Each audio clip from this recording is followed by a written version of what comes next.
ئیمارات کە لە هەوڵی پەردکردنی ڕەوتە ئیسلامیەکانی ناوچەکەدا دەیەوێت ئەم بزوتنەوانە لە ناوچەکەوە دەربنێت و لەگەڵ سعودیە و چەند هاوپەیمانێکی دیکەیدا بزاوتە ئیسلامیەکانی هەڵگری ئایدۆلۆجیای ئیخوان موسلیمین بە هەڕەشە بۆ سەر وڵاتەکانیان وەسف دەکەن. لەم چوارچێوەیەشدا ئیمارات بۆ سەرکوتکردنی شۆڕشی گەلانی ناوچەکە بووە بە پێشەنگی ئەو وڵاتانەی شۆڕش بەسەر شۆڕشی گەلاندا دەکەن. بەم شێوەیە لە ڕێی ئەو بودجە زەبەلاحەی بۆ ئەم بابەتە تەرخانی کرد و دەستی کرد بە بەرەنگاربوونەوەی ڕەوتە ئیسلامیە میانڕەوەکان کە دیارترینیان کودەتاکەی عەبدولفەتاح سیسی بوو بەسەر محەممەد مورسی یەکەم سەرۆکی هەڵبژێردراوی میسر کە ئیخوان بوو.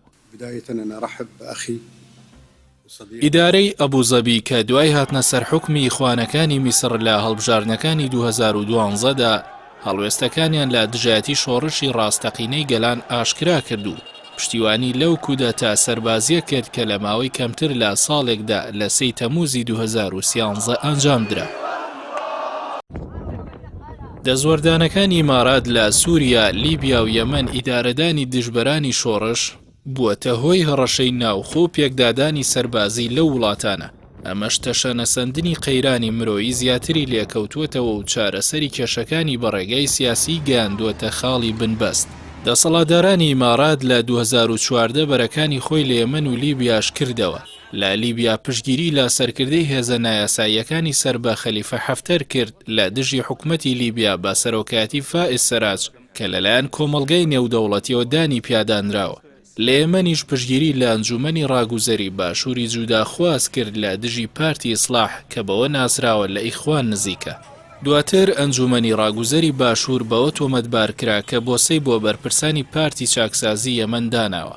ئەو ئەنجومەنە لە دژی هێزی سیاسی یاسایی کە بە مەبەستی پاراستنی یەکگرتووی وڵات هەوڵی شکستێنانی دەدا بە حوسیەکان. ئەو هەوڵی دەدا باشووری یەمەن لە باکوور جیا بکاتەوە.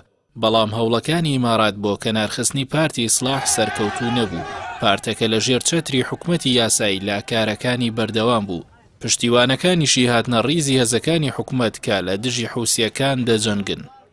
لەلایەکی دیکەوە پسپۆڕان ئاماژە بەوە دەدەن کێشابووریەکانی ئیمارات کاریگەری دەکاتە سەر پشتیوانیەکانی ئەو وڵاتە بۆ هێزەکانی حەفتەر لە لیبیا و ئەنجومەنی ڕاگوزەری باشوور لە یەمەن.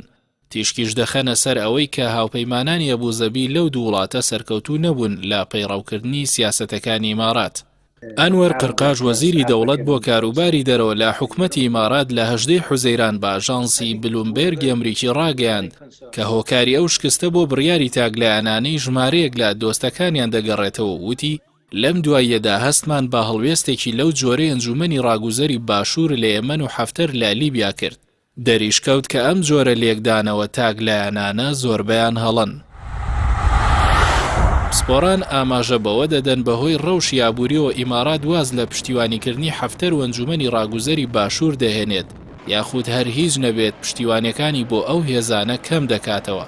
پسپۆڕان تیشکیش دەخەنە سەر ئەوەی کە بۆ وەستانەوە لە دژی بیر و سیاسەتی ئەو بزوتنەوە ئیسلامیانە ئیمارات کۆنفرانس دەبەستێت و بەردەوام دەبێت لە دروستکردنی دامەزراوەی ئاینی وەک ئەڵتەرناتیڤ بۆیان.